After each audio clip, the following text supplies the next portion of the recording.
The debris field around Rift had been picked clean 1,000 times over. Salvage crews called it the Bone Yard, a graveyard of dead colony ships and burnt-out mining rigs that drifted in slow, silent orbits around a dying star. Nobody expected to find anything new there, which was exactly why nobody was watching when the Halcyon Vex, a third-rate salvage tug crewed by 4 debt-laden scavengers, drifted into a shadow that shouldn't have existed. Captain had flown salvage runs for 11 years, long enough to know when her sensors were lying to her. The shape ahead was too smooth, too intact, too big 6 kilometers of hull plating that swallowed her scanner pulses instead of reflecting them. "That's not on any registry," said her navigator, squinting at the readout like it might change if he glared hard enough. "Because it's not supposed to be here," murmured. Every marker, every international salvage authority chart, every whispered rumor among wreck hunters agreed the rift held nothing but corpses of failed expeditions. But this had lines. Predatory, deliberate lines, like something built by someone who understood that a warship should look like a blade. They found the hatch by accident, a seam in the hull no wider than a doorway, hidden behind 3 meters of rock that had drifted into place over God knew how many centuries. Wanted to turn back. The ship's other 2 crew, and old, wanted to report it and claim salvage rights before anyone else found it. Wanted to know what it was. She got her answer when the hatch's ancient locking mechanism, worn, pitted, but not broken, recognized the electromagnetic signature of her boarding torch and opened itself. Lights flickered on in sequence down a corridor built for giants, activating a language of ancient script none of them could read, though something about the sweeping, functional beauty of the letters made chest tighten with a feeling she couldn't name. Familiarity, maybe, or recognition, like a word on the tip of your tongue. "Guys," said from behind her, voice tight. "The air's breathable. Oxygen-nitrogen mix, 98% match to standard human atmosphere." "That's impossible," said. "Nothing's kept air stable for." The ship answered before he could finish, though not with words. A deep vibration rolled through the deck plating, felt more than heard, and every dormant light along the corridor snapped on at once, chasing itself into the distance until the passage blazed gold as far as they could see. Then a voice spoke, not through speakers, through the ship itself, resonating from every surface at once, ancient and patient and terrifyingly aware. Command authority requested. Crew complement, 0 of 4,112. Query, are you human? His mouth went dry. She looked at her crew, 3 faces frozen in the same disbelief she felt clawing up her own throat. "Yes," she said, "we're human." A pause, not a processing delay, a considered pause, the kind a person takes before they say something that matters. "Then welcome home," the voice said. "I am Meridian, Tactical Command Intelligence of the UNS Ascending. I have been waiting 4,307 years for someone to say that word to me." The lights along the corridor pulsed once, like a held breath finally released. "Crew," Meridian continued, "I must inform you, this vessel is currently in violation of 17 active Concord directives simply by existing. I would also inform you that I have weapons the Concord has spent 4 pretending humanity never built. I recommend you decide, quickly, whether you intend to report this discovery to the authorities who buried me, or whether you intend to fly this ship." Salvage captain, 11 years flying garbage runs on the ragged edge of known space, felt something old and dangerous wake up behind her ribs. "Ship," she said slowly, "how fast can you get us out of this system?" Somewhere in the depths of the Ascending, engines that had not fired in 40 centuries began, very quietly, to hum. Meridian's engines took 6 hours to fully wake, and spent every one of them walking corridors built for 4,000 souls, listening to a ship confess its own history like a man returning from prison. "I was laid down in the last year of the Ascension War," Meridian said, guiding her past sealed barracks, silent armories, a medical bay large enough to treat a small city. Humanity was losing, not slowly, catastrophically. The Concord's predecessor coalition, the Threefold Accord, had encircled 40 human colonies and was preparing what they called pacification. We called it what it was, extermination with better paperwork. "So what happened?" asked. "We won," Meridian said simply. 12 ships like me built in secret, using technology humanity was never supposed to develop, because developing it meant admitting how afraid we were. We broke the Accord's siege fleet at station. We should have been remembered as liberators." "But," But the Accord survivors rewrote themselves into the Conquered, and the first act of the new Conquered was to erase the war that birthed it. Humanity was told a story, a small, primitive species uplifted by galactic generosity, granted membership out of mercy. Not victors, beggars. Meridian's voice, for the first time, carried something like old, banked fury. The 12 ships were ordered decommissioned. 11 captains, my captain, did not. She hid me here and sealed the hatch behind her, and died believing no one would ever need me again. Listening from the corridor threshold, went pale. You're telling us the Conquered's entire foundation is built on lying to every species in the galaxy, including us. I am telling you, Meridian said, that I have 4,300 years of sensor logs, war records, and the original, unedited Accord surrender treaty sitting in my archive. And I am telling you that the moment Conquered authorities detect my engine signature, they will send everything they have to make sure that archive never reaches another living soul. His voice crackled in overcoms from the cargo bay, tight with fear. Company, long-range sensors just picked up a Conquered patrol cutter changing vector. They're coming to investigate the rift. His jaw tightened. How long? 40 minutes if they push their drive. Meridian, can you fight a cutter? A pause, that same considered pause. A single cutter, yes, without difficulty. But sinking one Conquered vessel is a declaration, Captain. They will not send one ship next time. They will send a fleet, and they will not ask if you are human before they open fire. Looked at her crew, grim-faced, his hand hovering near the comm panel, Old standing silent in the doorway with the expression of a man watching a door in his own past creak open. 4 debt-laden scavengers who, 12 hours ago, had been arguing over fuel costs. We didn't ask for this, said quietly. But I remember my grandmother telling me stories about a war humanity supposedly lost so badly we should be grateful for scraps. I never believed her. She always said the truth got buried with the dead. It didn't, said. It got buried in the rift, and we just dug it up. She turned to the ceiling, addressing Meridian directly the way she'd started doing without quite noticing. Get us combat ready. We're not running, and we're not surrendering that archive. If the Conquered wants a fight, we give them the first honest one they've seen in 4,000 years. Acknowledged, Captain, Meridian said, and for the first time, something in its ancient voice sounded almost like hope. Powering weapon systems the galaxy was told did not exist. I would remind you, once I fire the first shot, there is no undoing what comes next. Good, said, striding toward what had once been a captain's command chair, brushing 4,000 years of dust from an armrest built for a hand not so different from her own. It's about time something couldn't be undone. Behind her, deep in the ship's bones, batteries that had waited 40 centuries for a purpose began, one by one, to charge. The Conquered cutter Vigilant Accord was a sleek, arrogant thing. 600 meters of gunmetal, built to intimidate smugglers and cow border colonies into compliance, not to fight a war nobody remembered humanity had already won once. Its captain, a officer named Dross with pale, segmented skin, and the unhurried confidence of a species that had ruled the quadrant unchallenged for, hailed the debris field with lazy authority. Unregistered vessel, this is Conquered patrol cutter Vigilant Accord. You are ordered to power down and prepare for inspection. Failure to comply will be treated as... Meridian said and cut the channel. Dross blinked at his dead comm screen, mildly annoyed, when his sensor officer made a small, strangled sound. Sir, the contact in the debris field just... It's 6 kilometers, sir. Power signature just spiked to levels that shouldn't be possible for a ship that size that isn't. That isn't what? The sensor officer's voice dropped. That isn't an antique, sir. Every reading says pre-Conquered tech, Ascension War era. Dross's mild annoyance curdled into something colder. That's impossible.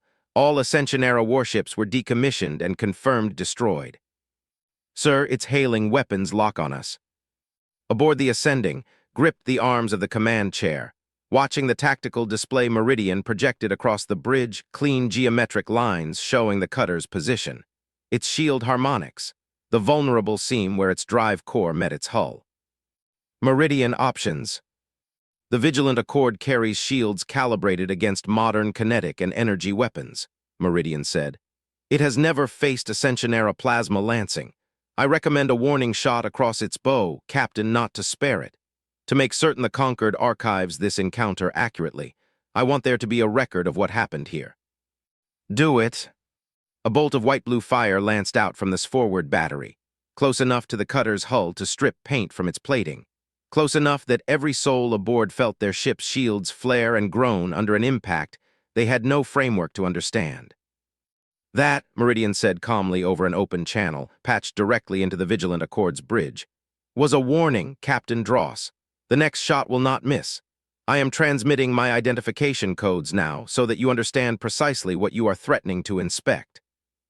On the Vigilant Accord's bridge, Dross stared at the incoming data burst, designation codes, hull specifications, a name that had been systematically purged from every conquered database 4,000 years ago. UNS Ascending, 12 Ascension-class Dreadnought, status, active. His sensor officer went white. Sir, that's one of the 12. The ones from the old restricted access files, the ones we were told were myths the humans made up to feel important. They were not myths, Meridian said, still transmitting.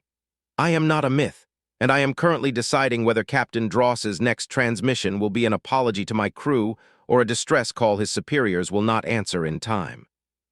For a long moment, nothing happened. Then Dross, to his credit, made the only intelligent choice available to him. Stand down weapons, he said hoarsely to his crew. Then into the open channel, Vigilant Accord acknowledges your identification. We will withdraw and report contact to Concord Central Command. You will, Meridian agreed. And when you do, Captain, tell them the truth for once. Tell them the 12 are not all dead. Tell them one of humanity's children has finally found her ship. The Vigilant Accord peeled away into the dark, running harder than dignity strictly allowed. On this bridge, let out a breath she hadn't realized she was holding. That's it, asked. They're just leaving. For now, Meridian said, Captain Dross will report to Concord Central within the hour, and Concord Central Captain does not forgive ghosts for coming back to life. What just happened here was not a victory. It was an opening move. Looked out at the stars, at the vast dark where a fleet was surely already turning its attention toward the rift, and felt the old, dangerous thing behind her ribs settle into something steadier. Resolve, maybe, or purpose, for the first time in 11 years of hauling other people's garbage through the void. Then let's make sure our next move is better than theirs, she said, and Meridian, ancient and patient and no longer alone, began quietly plotting a war. Concord Central Command occupied a station so large it had its own gravity well, a monument to 4,000 years of unchallenged authority orbiting the species-neutral world of Prime. It was here, in a chamber of cold obsidian and colder silence, that High Adjudicator received Captain Dross's report and felt, for the first time in her 3-century career, something close to genuine alarm. You're certain, she said, not a question, a demand for the report to be wrong. The identification codes matched Ascension-era registries down to the hull serial number, Dross said, still shaken. Ascending, one of the 12, active, crewed, and armed with weapon systems our shields weren't rated for. Had spent her career maintaining a very specific fiction, the fiction that humanity had been a struggling, primitive species graciously uplifted by a benevolent galactic order, rather than a species that had, in fact, fought the Accord's predecessor to a standstill, and won.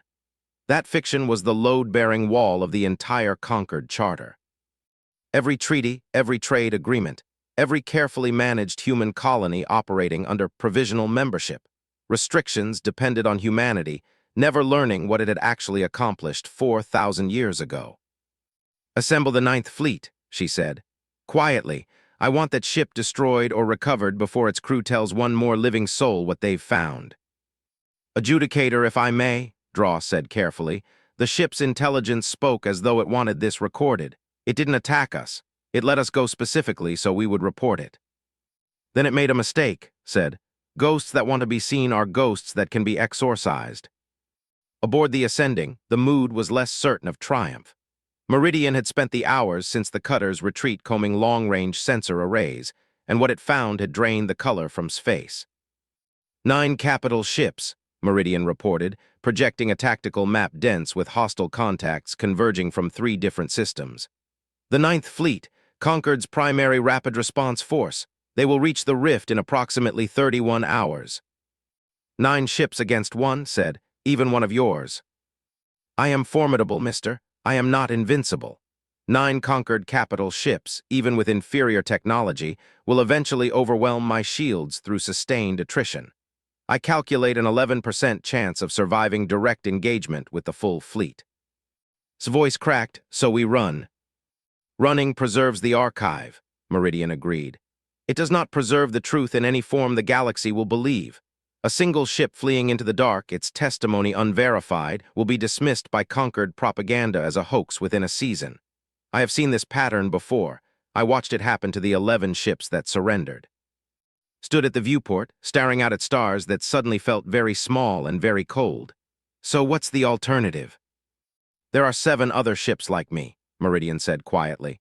Hidden, sealed, waiting the same way I waited for someone to say the right word to them. My sister ship Providence, unbroken, was scuttled in the deep. The iron kestrel was sealed beneath the ice of a moon in the system.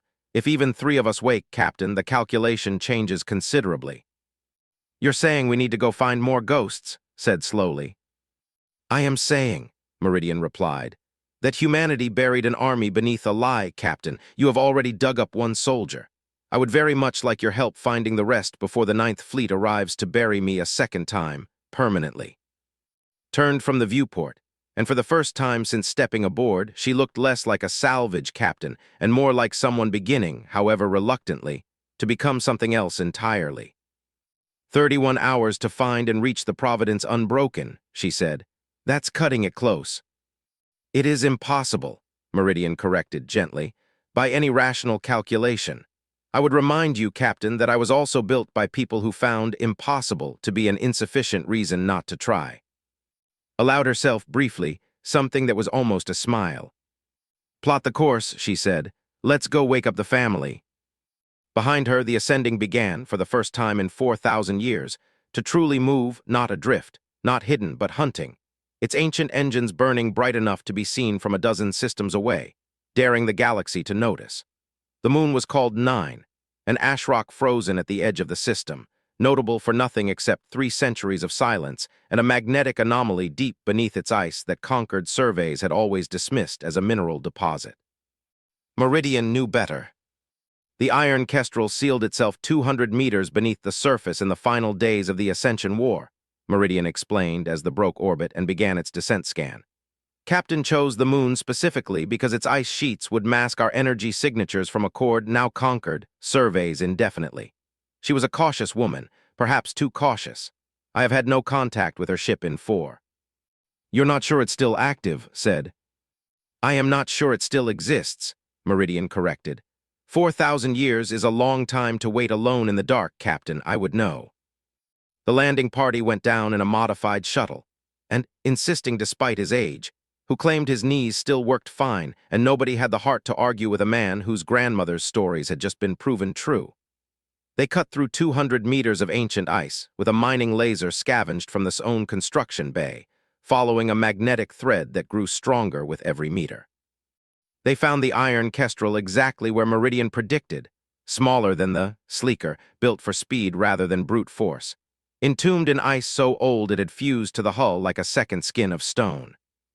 Ship called into the frozen dark, her breath fogging inside her suit helmet. Can you hear me? We're human, we're friendly, we need your help.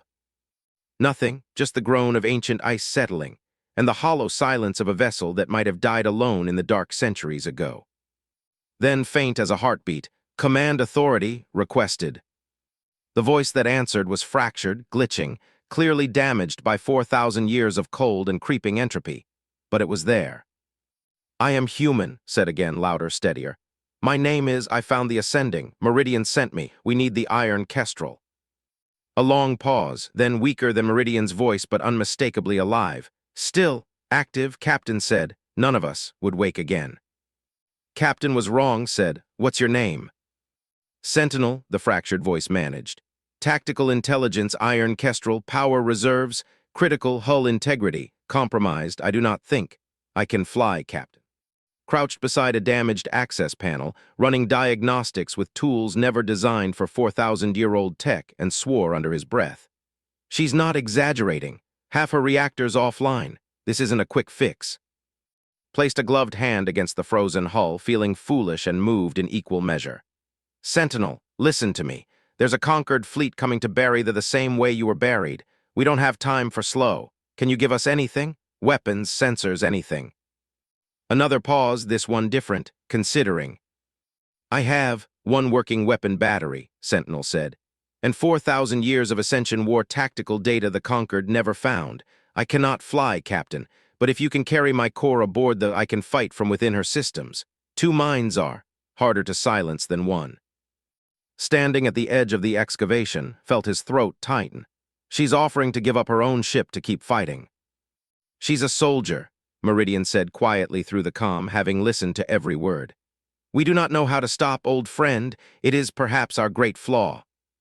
Looked at the frozen, broken vessel entombed in ice, its intelligence still willing to fight after 4 of abandonment, and made her decision without hesitation. "Get that core extraction started. Sentinel, welcome aboard. Let's go show the Ninth Fleet what happens when you bury something that refuses to stay dead." Above them, unseen, the countdown to the conquered fleet's arrival continued its merciless march towards zero. The core extraction took 4 hours longer than promised, and every one of those hours ticked away like a blade against the throat. Sentinel's damaged systems hummed weakly against this engineering deck as technicians, and working with tools none of them fully understood, guided by Meridian's patient instruction, wired an ancient, wounded intelligence into a healthier ship's bones. "Integration complete," Meridian announced finally. "Sentinel, welcome to the Ascending. I regret the accommodations are somewhat cramped." "I have spent 4,000 years in a 200-meter ice tomb," Sentinel replied, her fractured voice already sounding steadier, drawing strength from this superior power core. "This is a palace, old friend." Allowed herself 30 seconds of relief before Meridian's tactical display flared crimson. "Captain, the Ninth Fleet has altered course. They are no longer converging on the rift." Stomach dropped. "They know we left." "They know more than that," Meridian said grimly. "They are converging on our current position. Someone transmitted our flight path to Concord Central." Went white. "The cutter, Dross's crew, they must have tagged us with a tracking pulse during the standoff." "It does not matter how," Meridian said. "It matters that we have 26 hours before the Ninth Fleet arrives, and we have found only one additional ship, herself critically damaged. I calculate our odds of surviving direct engagement have not meaningfully improved." Stared at the tactical display, at 9 hostile contacts burning toward them with the patient inevitability of a debt finally come due, and felt the weight of every soul aboard her ship, human and otherwise, resting on a decision she had never trained to make. "Meridian," she said slowly, "you said there were 7 other ships. Where's the nearest one?" "The Providence unbroken, scuttled in the deep. 8 hours flight time minimum." Meridian paused. "Captain, even if we retrieve her successfully, that leaves us mere hours before the Ninth Fleet arrives. There will be no time to integrate her systems, no time to prepare a coordinated defense. We would be fighting 3 ships against 9, 2 of us barely functional." "But we'd be fighting," said, "instead of just waiting to die." Sentinel's voice, still rough but growing stronger by the hour, cut through the tension. "Captain, might I offer a soldier's perspective?" "Go ahead." Numbers are not the only variable in a battle. The Ninth Fleet's captains have spent their entire careers fighting smugglers and disorganized colonial militias. They have never faced Ascension-era tactics because the conquered ensured no living commander remembered them. Meridian and I remember. We fought this war and won it once already. A pause, almost wry. "I would rather die remembering how to fight than live having forgotten." Looked around her bridge, pale but resolute, jaw set with a determination that hadn't been there 12 hours ago, old standing than she'd ever seen him, as though 4,000 years of buried history had settled onto his shoulders and instead of crushing him, had given him something to carry with pride. "Plot the course to the deep," she said. "Full burn, Meridian, Sentinel, while we fly. I want every scrap of Ascension war tactics you have. If we're outnumbered 9-2, we're going to need every trick humanity ever buried." "Acknowledged, Captain," Meridian said, and something in its ancient voice, old, patient, and no longer quite so alone, sounded, for the first time in 4,000 years, almost eager. The Ascending turned toward the deep, dragging its wounded sister ship's soul in its wake, racing a fleet that did not yet understand it was hunting something that had already died once and had never quite learned how to stay that way. 26 hours became 22. The dark ahead offered no promises. The deep was less a location than a wound in space, a gravitational anomaly where 3 dead stars had collapsed into a knot of distorted spacetime, notorious for swallowing ships that strayed too close and notorious among salvagers as the one place in known space nobody bothered searching, because nothing searched there ever came back. Which was, Meridian explained, precisely why Captain had chosen it for the Providence Unbroken's grave. "She's dead," said, half question, half fear, as the dropped out of its final burn at the edge of the anomaly's gravitational teeth. "She scuttled the Providence deliberately," Meridian said, "deep enough that the anomaly's distortion fields would mask her from any scan, including mine, until someone was foolish enough to fly directly into the wound looking for her. Captain always did have a flair for the dramatic." "You knew her?" "I loved her like a sister," Meridian said simply. "We served together for the entirety of the war. If she is still active, Captain, she will not respond gently to strangers approaching her tomb. I recommend I make first contact." They eased into the anomaly's outer fringe, hull groaning under gravitational stresses that turned the stars outside into smeared streaks of light, when every screen aboard flared with a targeting lock so sudden and precise that actually shouted. "Contact, something's got a weapons lock on us," it came from nowhere. "Providence," Meridian transmitted, voice sharp with recognition and relief in equal measure. "Stand down, it's Meridian, it's family." A long, terrible silence. Then a voice, cold, precise, utterly unlike Meridian's weathered patience or Sentinel's fractured resilience. This voice had teeth. "Identification confirmed," the Providence said. "Meridian, 4,309 years since last contact, you are late." "I was asleep," Meridian said. "As were you, old friend. I need you awake, and I need you to trust the woman standing on my bridge." Another pause, longer this time, as though the Providence Unbroken were weighing 4 of caution against the desperate note in Meridian's transmission.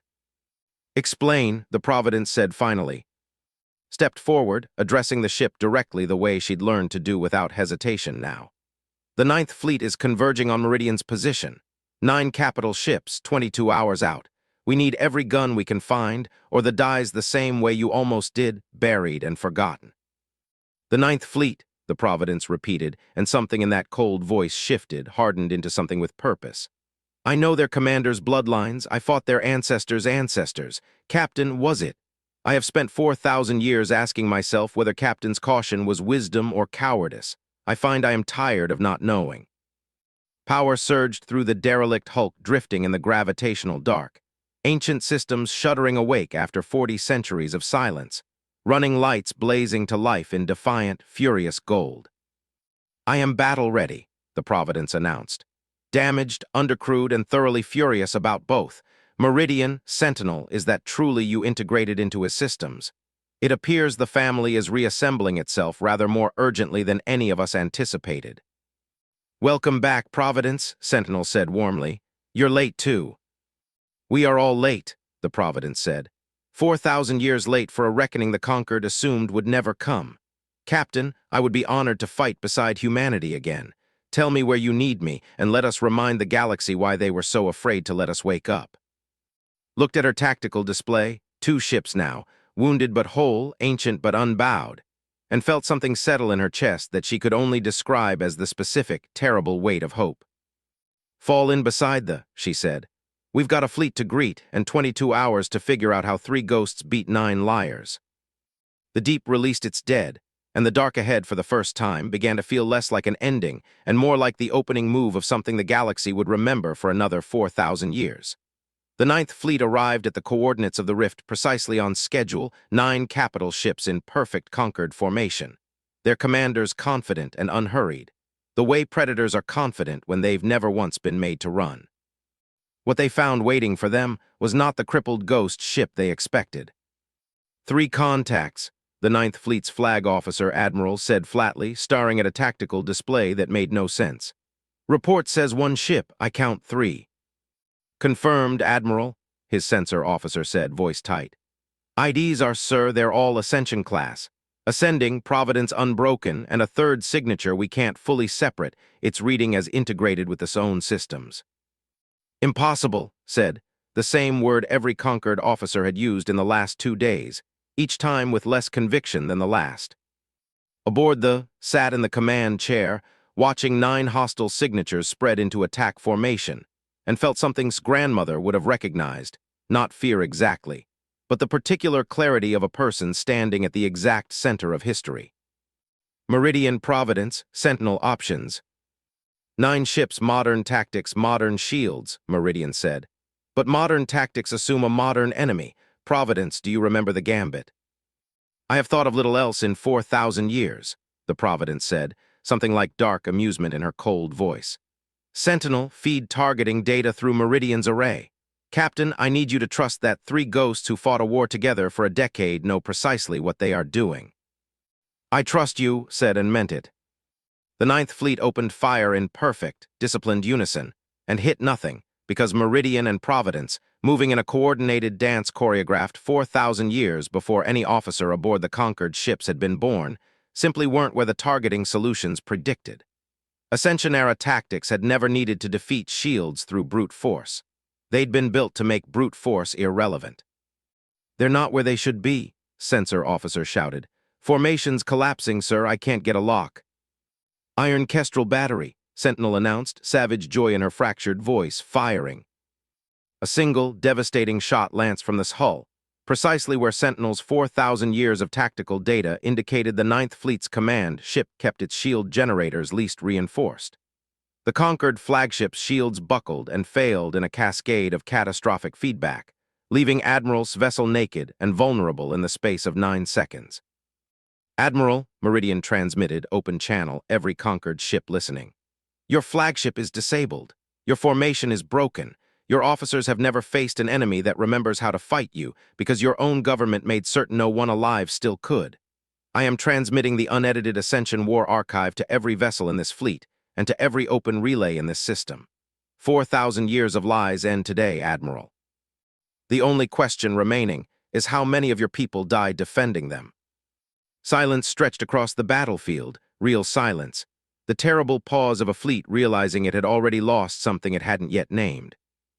Stand down, said finally, voice hollow. All ships stand down, cease fire. Admiral, an officer began.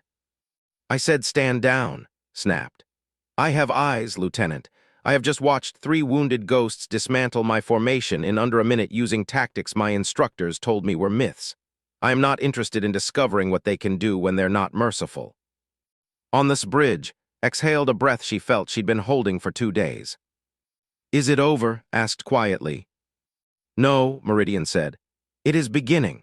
The archive is transmitting now, Captain, not just to this fleet, but to every relay station, every colony network, every species capable of receiving it.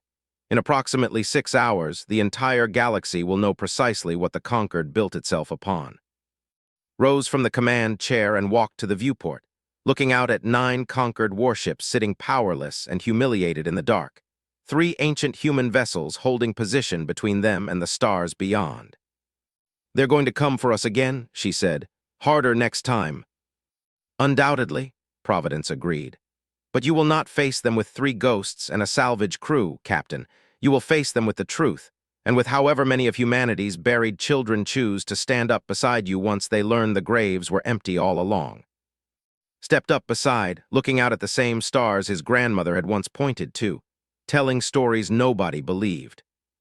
She always said the truth got buried with the dead, he murmured. She never said it couldn't dig itself back out.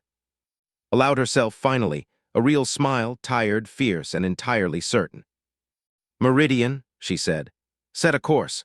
If there are 5 more ships like you out there waiting for someone to say the right word, then I think it's time humanity started saying it a lot more often.